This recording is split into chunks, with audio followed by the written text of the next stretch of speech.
हमारी धरती पर करोड़ों प्रजातियों के जीव रहते हैं। कुछ ऐसे हैं जिन्हें इंसानी आंखों से देखा नहीं जा सकता, तो वहीं कुछ ऐसे हैं जिन्हें हम हर रोज अपने आसपास देखते हैं। अब हैरानी की बात तो ये है कि जब से हमारी धरती पर जीवन के अंश पैदा हुए हैं, तब से अलग अलग प्रजातियों के जीवों ने धरती पर जन्म लिया है। उस हिसाब से देखें तो ऐसे अनगिनत स्पीसीज के ऑर्गेनिज्म होंगे जो किसी समय में धरती को अपना घर मानते होंगे। लेकिन बदकिस्मती से जीवन का पहिया ऐसे चलता है कि हर प्रजाति जिंदा नहीं रह पाती, या तो नेचुरल कारणों से या फिर कमजोर इवोल्यूशन की वजह से बहुत से जीव विलुप्त हो जाते हैं। भले ही ऐसे लाखों जीव हों जिनके नामो निशान धरती से मिट चुके हों, लेकिन कुछ ऐसी प्रजातियां हैं जिनकी विलुप्ति के बाद भी वैज्ञानिक उनके बारे में ढूंढने में कामयाब हो गए हैं। फिर चाहे वो हजारों लाखों साल पहले जिंदा रहने वाले जीव हों या कुछ 100 साल पहले विलुप्त हुई प्रजातियां, अब केवल इन्हें ढूंढ लेना ही वैज्ञानिकों के लिए कोई बड़ी बात नहीं रह गई है। हमारी साइंटिफिक रिसर्च इतनी आगे बढ़ चुकी है कि कब इन्हें एक्सटिंक्ट हो चुके जीवों को जिंदा किया जाएगा, ऐसे सवाल आज बिना हिचकिचाहट के पूछे जा सकते हैं। एक ऐसी दुनिया जहां विलुप्त हो चुके प्राणियों को जिंदा किया जा सकता है, वो दुनिया अब शायद ज्यादा दूर नहीं है। इस प्रोसेस को डी एक्सटिंक्शन कहा जाता है, जिसमें खत्म हो चुकी प्रजातियों को साइंटिफिक मेथड्स के जरिए एक बार फिर से जिंदा किया जाता है। लेकिन आखिर इस थ्योरी में कितनी सच्चाई है? हम सब ने साल 1993 में रिलीज हुई मूवी जुरासिक पार्क देखी है, लेकिन वो तो बस एक मनगढ़ंत कहानी होनी चाहिए थी। क्या सच में आज हम इतने आगे बढ़ चुके हैं कि हम डायनासोरों को ही जिंदा कर दें? आज हम ऐसे अनोखे तरीकों को देखने वाले हैं जिनसे डी एक्सटिंक्शन का ये प्रोसेस संभव हो सकता है। तो वीडियो को अंत तक देखते रहिए। नमस्कार दोस्तों, मैं हूं श्याम तोमर, स्वागत करता हूं आपका इस वीडियो में। हमारी धरती पर कुल मिलाकर 5 मास एक्सटिंक्शन इवेंट्स हो चुके हैं और आज के समय में हम 6ठे एक्सटिंक्शन लेवल इवेंट में रह रहे हैं। बदकिस्मती से इस एक्सटिंक्शन का कारण खुद हम इंसान ही हैं। Hunting, deforestation, pollution, climate change और दूसरे तरीकों से जो हम इंसान पर्यावरण में दखल दे रहे हैं, ये हजारों स्पीसीज की विलुप्ति का कारण बन रहा है। हम अब तक बहुत सी प्रजातियों को खो चुके हैं, लेकिन डी एक्सटिंक्शन एक ऐसा तरीका बन सकता है जिनसे इन जीवों को एक बार फिर से जिंदा किया जा सकता है। जीनोम सीक्वेंसिंग, जेनेटिक इंजीनियरिंग और क्लोनिंग की टेक्निक की मदद से वैज्ञानिकों ने पहले ही उन जीवों को जिंदा करना शुरू कर दिया है जो हाल ही में विलुप्त हुए थे। अब ऐसे किसी भी बड़े डिसीजन को लेने से पहले हमारे लिए ये जानना जरूरी है कि आखिर कौन से जीवों को हम सच में जिंदा कर सकते हैं और क्यों उन्हें जिंदा करना चाहिए। किसी भी इकोसिस्टम के फलने फूलने के लिए अलग अलग तरह के जानवरों का होना बहुत जरूरी है। इन जीवों का इकोसिस्टम में अपना अलग रोल होता है। शिकारी जैसे कि भेड़िए और भालू छोटे मैमल्स का शिकार करके उनकी पॉपुलेशन को कंट्रोल में रखते हैं। बीवर्स नदी में लकड़ी की मदद से डैम्स बनाते हैं, जिस वजह से रिवर्स में एक ऐसा पर्यावरण बनता है जिसमें पानी पसंद करने वाले जीव जिंदा रह सकें। मधुमक्खियां प्लांट्स में पॉलिनेशन के बहुत ही इंपॉर्टेंट प्रोसेस को जिंदा रखती हैं। अगर इनमें से एक भी जानवर पूरी तरह से खत्म हो जाता है तो पूरा का पूरा इकोसिस्टम हिल जाएगा। इस वजह से उन एनिमल्स को डी एक्सटिंक्ट करना जरूरी है जो पर्यावरण के इकोसिस्टम को बनाए रखें। अगर सही जानवरों को जिंदा किया गया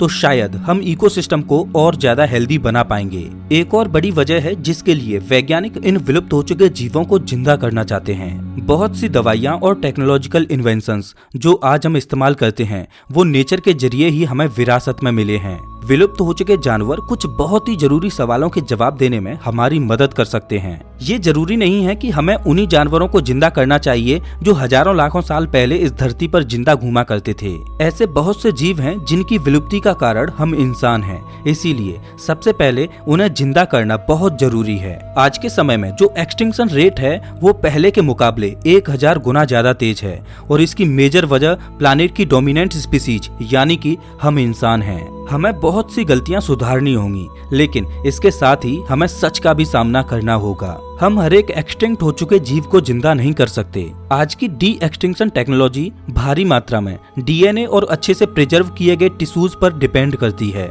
ऐसा कोई भी जीव जो 10,000 साल पहले जिंदा था, उसे आज के समय में जिंदा करना नामुमकिन है, क्योंकि इतने लंबे समय में डीएनए अच्छी हालत में नहीं रह सकता। जब एक जानवर की मौत होती है तो उसके सेल्स ब्रेक होने लगते हैं और अंदर के डीएनए को माइक्रो ऑर्गेनिज्म खाने लगती हैं। लंबे समय के बाद अगर डीएनए हमें मिलता भी है तो केवल उसके कुछ अंश ही सही सलामत होते हैं। आपको ये एक्सेप्ट करना होगा कि अभी की टेक्नोलॉजी से डायनासोरों को जिंदा नहीं किया जा सकता, लेकिन दूसरे अनोखे जीव जरूर हैं जिन्हें एक बार फिर से इस दुनिया में लाने का मौका दिया जा सकता है। वैज्ञानिकों ने कुल मिलाकर 3 तरीके निकाले हैं जिससे डी एक्सटिंक्शन का प्रोसेस संभव हो सकता है। Back breeding.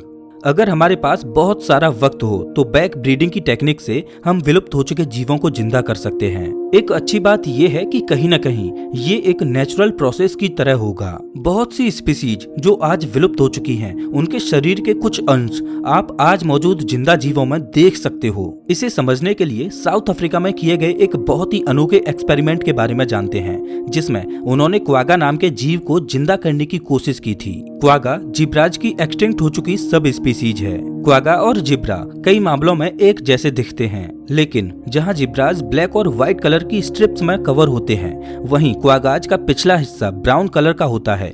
उनका केवल सामने वाला हिस्सा ही जिब्राज की तरह दिखता है। लेट 19th सेंचुरी में लगातार शिकार करने की वजह से क्वागाज एक्सटिंक्ट हो गए थे। अब क्योंकि जिब्राज क्वागाज से बहुत ही सिमिलर दिखते हैं, इसीलिए उनकी मदद से इस विलुप्त प्रजाति को जिंदा किया जा सकता है। शुरुआत में वैज्ञानिकों ने चुन चुनकर कुछ ऐसे जिब्राज निकाले जिनके पिछले हिस्से में बहुत ही कम स्ट्रिप्स हों या वहां पर हल्का ब्राउन कलर दिखाई दे रहा हो। इन 2 जिब्राज को ब्रीड करके नई जनरेशन के जिब्राज को पैदा किया गया, जिनके शरीर में क्वागा जैसे फीचर्स दिखाई दे रहे थे।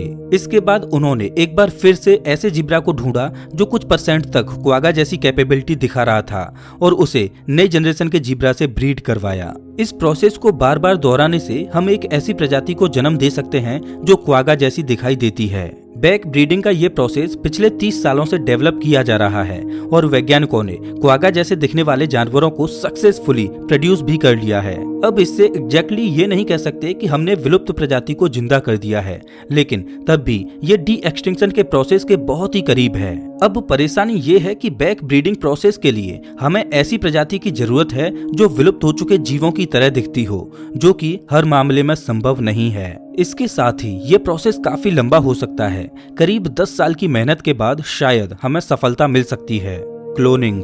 डी एक्सटिंक्शन का अगला तरीका है क्लोनिंग। क्लोनिंग के जरिए हम किसी भी जीव की एग्जैक्ट जेनेटिक कॉपीज बना सकते हैं। ये कोई ऐसी चीज नहीं है जो इंसानों ने डेवलप की हो और जो नेचर के रूल्स के खिलाफ जाती हो, बल्कि हजारों जगहों पर नेचुरल क्लोनिंग देखी जा सकती है।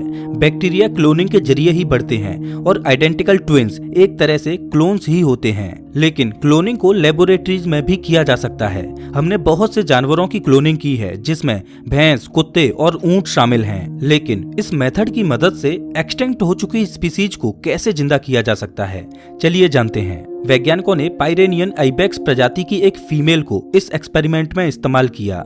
ये एक तरह की बकरी की स्पीसीज है जो विलुप्ति की कगार पर है। उन्होंने इस फीमेल की स्किन सेल्स को कलेक्ट करके फ्रीज कर दिया और साल 2009 में इनकी मदद से उसका एग्जैक्ट क्लोन बना दिया। सबसे पहले तो उन्होंने ठंडे स्किन सेल्स के अंदर से न्यूक्लियाई को निकाला और उन्हें एक नॉर्मल गोट के एग्स में ट्रांसफर किया।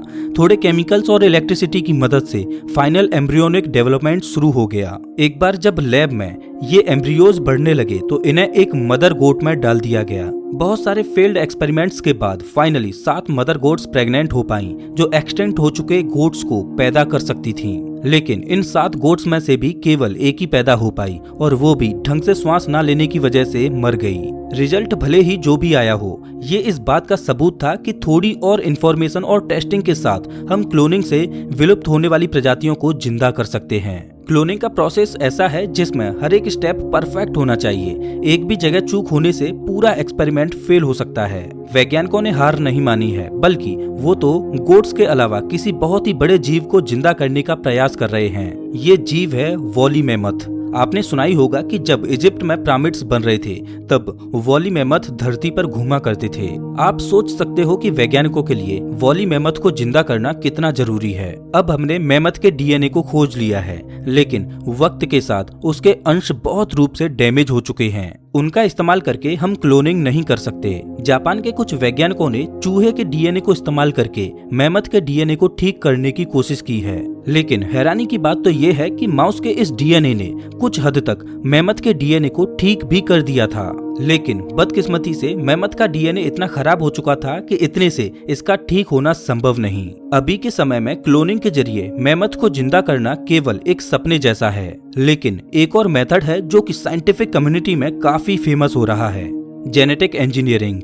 जेनेटिक इंजीनियरिंग बैक ब्रीडिंग और क्लोनिंग की टेक्नोलॉजी को मिलाकर काम करने की कोशिश करता है। बेसिकली इस टेक्नोलॉजी की मदद से हम डीएनए के मॉलिक्यूल्स को कट करके बाहर निकाल सकते हैं और अपने मन मुताबिक किसी अलग डीएनए को उसमें इंसर्ट कर सकते हैं। हम एक विलुप्त हो चुकी प्रजाति के डीएनए को कट करके निकाल सकते हैं और उसमें एक ऐसे जानवर के डीएनए को डाल सकते हैं जो उसका रिलेटिव हो। जैसे कि हम मेमथ के डीएनए के कुछ अंश को काटकर एशियन एलिफेंट्स के डीएनए में डाल सकते हैं। हार्वर्ड यूनिवर्सिटी के प्रोफेसर एग्जैक्टली यही करने की कोशिश कर रहे हैं। इससे एक हाइब्रिड स्पीसीज का जानवर पैदा होगा जो मेमथ भी होगा और एशियन एलिफेंट भी। इसे एक बहुत ही सिंपल एग्जांपल से समझा जा सकता है। वॉली मेमथ अपने घने बालों की वजह से जाने जाते थे जो उनकी पूरी बॉडी को ढक कर रखते थे। तो अब वैज्ञानिक मेमथ के डीएनए में से इस बालों के फीचर को कट कर सकते हैं और उसे एक नॉर्मल एलिफेंट में डालकर वॉली मेमथ को जिंदा कर सकते हैं। लेकिन ये सुनने में जितना आसान लग रहा है ये उतना है नहीं। मेमथ्स और एशियन एलिफेंट्स के बीच 1.4 मिलियन जीन म्यूटेशंस का फर्क है। वैज्ञानिकों को हर एक जीन स्टडी करना होगा ताकि वॉली मेमथ जैसा कुछ बनाया जा सके। ये भले ही मुश्किल काम लग रहा हो, लेकिन फिलहाल के समय में यही सबसे बेस्ट तरीका है एक्सटिंक्ट हो चुके जीवों को जिंदा करने का। कुल मिलाकर अगर इंसानों के पास विलुप्त हो चुके जीवों के डीएनए नहीं है तो उन्हें कभी भी जिंदा नहीं किया जा सकता।